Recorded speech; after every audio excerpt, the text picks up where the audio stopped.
Good evening everyone. So I am Altellerin Belaro from Batch 4. So yung topic po natin today ay gaano kahalaga ang pag-aaral ng doktrina. So yung scripture po na binahagi ni Pastor Russell today ay matatagpuan sa Titus 1 verse 9. So, basahin ko lang po yung concept po ng doctrine. So, in Christian theology, doctrines refer to the fundamental teachings and beliefs derived from the Bible that define the Christian faith. These teachings provide a framework for understanding God, salvation, and church, and a Christian life. Doctrine is essential for maintaining theological accuracy, guiding believers in their faith, and protecting against false teaching. So we have here the three teachings, which is the doctrine is unavoidable, studying doctrine is loving God with all our mind, and right doctrine leads to right living, which is true.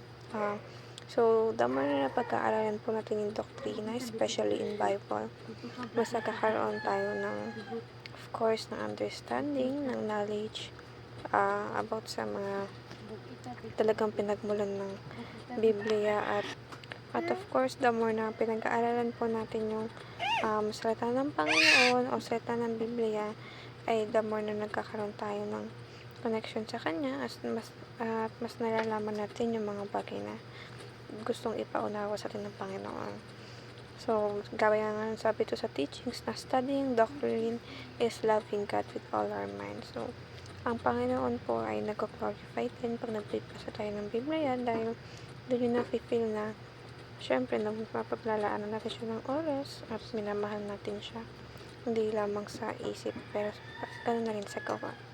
So, we have here the three applications, which is the seek the Spirit's guidance as much as you study the Bible, study God's Word diligently, and search for biblical doctrine to live biblically.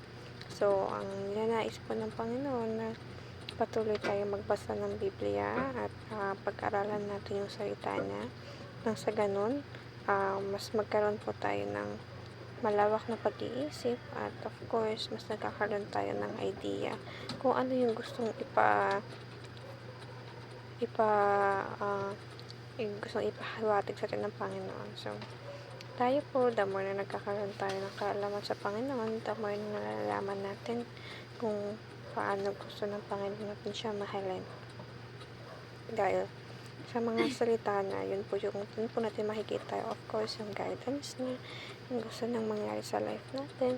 Dahil ang Panginoon po ay walang gustong mangyari, kundi ang magkaroon ng kabutihan sa ating buhay. At of course, may lahag din natin yung salita na sa ibang tao. Kaya nga, ang sabi niya ay sa verse niya is, go and make disciples of all nations. So, ang Panginoon po ay nais lang mapakilala natin ang pangalan niya sa ibang tao. Kaya, ang bawat araw po natin is a blessing dahil ang gusto ng Panginoon ay sa Kanya tayo mapunta. Kaya nga, sabi niya din sa Bible niya na I am the way, the truth, and the life, and no one comes to the Father except through me. So, walang kahit na anong makakarating kundi para lamang sa Kanya at of course sa buhay na gusto niyang mangyari sa atin. So, that's all po. Thank you for listening.